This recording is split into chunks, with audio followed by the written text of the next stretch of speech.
എല്ലാവരും എന്നെ ഒന്ന് സപ്പോർട്ട് ചെയ്ത് ലൈക്ക് അടിച്ച് കമൻറ്റ് ഇട്ട് കയറി വരണേ. ഞാനിന്നൊരു ബീഫ് വരട്ടിയെടുക്കലിൻ്റെ വീഡിയോ ആണ്. എല്ലാവരും കണ്ടെന്നെ സപ്പോർട്ട് ചെയ്യുക. ഫസ്റ്റ് ഇറച്ചി ബീഫ് ഇത് 1/2 കിലോ എന്നാണ് പറഞ്ഞാൽ സൂപ്പർ മാർക്കറ്റിൽ നിന്ന് മേടിച്ചത്. പിന്നെ അതിൻ്റെ കൂട്ട് പെരുംജീരകം, മല്ലിപ്പൊടി, മുളക് പൊടി, കുരുമുളക് പൊടി, പിന്നെ കൊച്ചുള്ളി, സവാള ഒന്നേ എടുത്തിട്ടുള്ളൂ, കരിയാപ്പില, തക്കാളി, ഇഞ്ചി, പച്ചമുളക്, വെളുത്തുള്ളി പേസ്റ്റ്. പിന്നെ കറിക്ക് അവസാനം കറി വെച്ച് കഴിഞ്ഞതിന് ശേഷം താളിക്കാനുള്ള തേങ്ങാക്കൊത്ത്, കൊച്ചുള്ളി, വറ്റൽമുളക്, കരിയാപ്പില. ഇതിൽ മഞ്ഞൾപ്പൊടി ചേർക്കും. മഞ്ഞൾപ്പൊടി ഞാൻ പൊട്ടിച്ചിട്ടില്ല, അതുകൊണ്ടാണ്. നമ്മളൊരു കുക്കർ വെച്ച് അതിനകത്ത് കുറച്ച് വെളിച്ചെണ്ണ കുറച്ച് മതി കേട്ടോ, താളിച്ചൊഴിക്കും. ഇതൊന്ന് ചൂടായി വരണം. വെളിച്ചെണ്ണ ചൂടായി വരുമ്പം പെരുംജീരകം, കറുകപ്പട്ട, ഗ്രാമ്പ് ഇതെല്ലാം കൂടെ എണ്ണയിലിട്ട് കൊടുക്കണം. ഗരം മസാല ചേർക്കും അവസാനം കേട്ടോ. അത് റെഡി ആയിട്ടുണ്ട്. ഇനിയിപ്പോൾ ഇതിനകത്തിടുന്നത് ഇഞ്ചിയും പേസ്റ്റും വെളുത്തുള്ളിയും. ഇഞ്ചി, വെളുത്തുള്ളി, പച്ചമുളക്. ഇതൊന്ന് റെഡിയായി വരട്ടെ. നമുക്കിതിൻ്റെ പച്ചമണം മാറി വന്നു. ഇതിനകത്ത് ഇനി കൊച്ചുള്ളിയും സവാള ഇടാം. ഒരു സവാള എടുത്തോളൂ കേട്ടോ. ഞങ്ങൾ കൊച്ചുള്ളിയിലാണ് ബീഫ് വയ്ക്കുന്നത്. എല്ലായിടവും ചിലരൊക്കെ വയ്ക്കുന്നത് കരിയാപ്പില, സവാള, തക്കാളി അവസാനം ഇടാനുള്ള കേട്ടോ. ഇപ്പോൾ ഇടത്തില്ല. ഇതെല്ലാം ഒന്ന് വെന്ത് കിട്ടണം.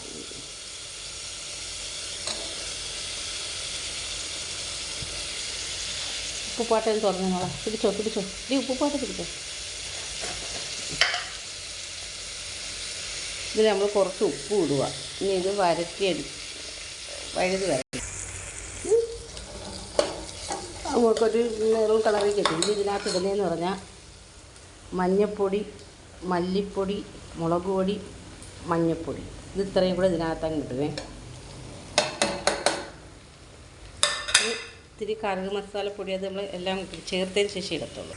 അതൊരു മെറൂൺ കളറായി. ഇനി ഇതിനകത്ത് നമ്മൾ ഇടുന്നതെന്ന് പറഞ്ഞാൽ ഇറച്ചി, ഊറ്റി വെച്ചിരുന്ന ഇറച്ചി, കഴുകി ഊറ്റി വെച്ചിരുന്ന കേട്ടോ. 1/2 കിലോ ഇറച്ചിയൊന്നും പറയത്തില്ല കേട്ടോ. ഇത് സൂപ്പർ മാർക്കറ്റിൽ നിന്ന് മേടിച്ചാൽ നമുക്ക് നഷ്ടമാണ്. ഇത് കടയിൽ നിന്നൊക്കെ മേടിച്ചാൽ നമുക്ക് എന്തെങ്കിലുമൊക്കെ ഒരു ചെയ്ത് തരും. ഇനി ഇതൊന്ന് ഇതാക്കിയത് ഇതിൻ്റെ കൂടെ ഇനിയിപ്പോൾ ചേർക്കുന്നതെന്ന് പറഞ്ഞാൽ ഈ മസാല മാത്രം, ഈ മസാലക്കൂട്ടായത് ഇത് ഇത്രയും ചേർക്കാവുള്ളൂ കേട്ടോ. നമ്മൾ ആദ്യം ഓൾറെഡി പെരുംജീരകം ഇട്ടേ.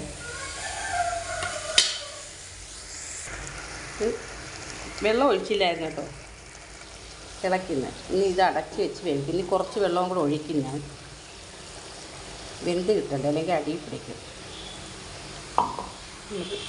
ഇങ്ങനെ കുക്കറിൽ നിന്ന് കറി മാറ്റി. ഇനി ഇതിനകത്ത് തക്കാളി ഇടുവാണേ.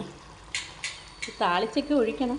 ഇത് തക്കാളിയിൽ നിന്ന് വാടി കിട്ടണ്ടേ, അതുകൊണ്ടാണ്. ചാറായിട്ടില്ല കേട്ടോ, വരട്ടി വെക്കുന്നതാണ്. ഇതിന് ഇച്ചിരി പറ്റാനുണ്ട്. ഇതിനകത്ത് താളിച്ചൊഴിക്കണം. തേങ്ങാക്കൊത്തൊക്കെ ഇട്ട് ചീനിച്ചട്ടി വെച്ച് എണ്ണ വീഴ്ത്തിയിട്ടുണ്ടേ. എണ്ണ ചൂടായി. അതിൽ കടുക് ഇട്ട് കൊടുത്തേ.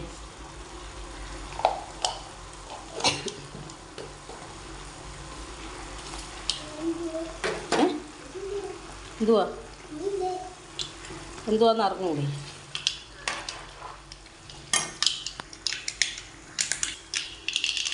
ഇനി ഇതിനകത്ത് നമ്മൾ ആദ്യം തേങ്ങാക്കൊത്ത്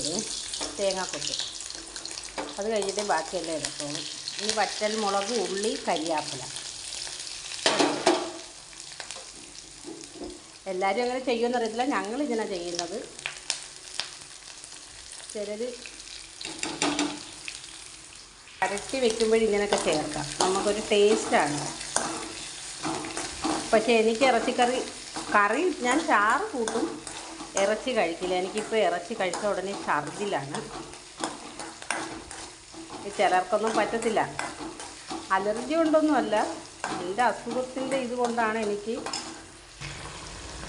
ഉണ്ടോ വറ്റി മേളിൽ ഈ എണ്ണ തെളിഞ്ഞ് നിൽക്കുന്നത്. എണ്ണ കുറച്ചേ ഒഴിച്ചാലായിരുന്നു. ഇതിനകത്ത് നെയ്യുണ്ടായിരുന്നു ഇറച്ചിക്കകത്ത് കേട്ടോ. അതാണ് ഇങ്ങനെ ഇരിക്കുന്നത്. ഞാൻ എണ്ണ കുറച്ചാണ് ഒഴിക്കുന്നത്.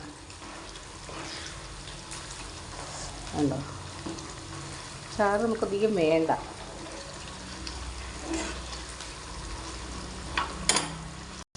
ഇങ്ങനെ തേങ്ങാക്കൊത്ത് ഇതൊക്കെ മൂത്ത് കിട്ടി.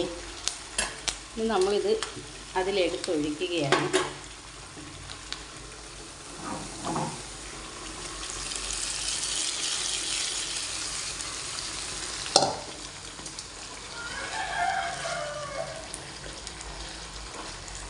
അങ്ങനെ കറി റെഡിയായി. എല്ലാവരും ഇതിനൊക്കെ ഒന്ന് ചെയ്ത് നോക്കിയിട്ട് എൻ്റെ ഇൻബോക്സിൽ കമൻ്റ് ഇടുക. സാധാ ഇറച്ചിക്കറി വെക്കുന്നതാണ് കാണും, എന്നാലും നമ്മൾ ചിലരൊന്നും ഇങ്ങനൊന്നും താളിച്ചൊഴിക്കത്തൊന്നുമില്ല. അങ്ങനെ കറി റെഡിയായി. എല്ലാവരും ഒന്ന് ലൈക്ക് അടിച്ച് കമൻ്റ് ഇട്ട് വരിക, എന്നെ സപ്പോർട്ട് ചെയ്യുക. പുതിയ ആൾക്കാരാണെങ്കിൽ എന്നെ സബ്സ്ക്രൈബ് ചെയ്യുക. പിന്നെ അടുക്കളയെല്ലാം വൃത്തിയാക്കി വെച്ചിരിക്കുക. ചോറ് വെച്ചിട്ടുണ്ട്. അസ്സലാമു അലൈക്കും.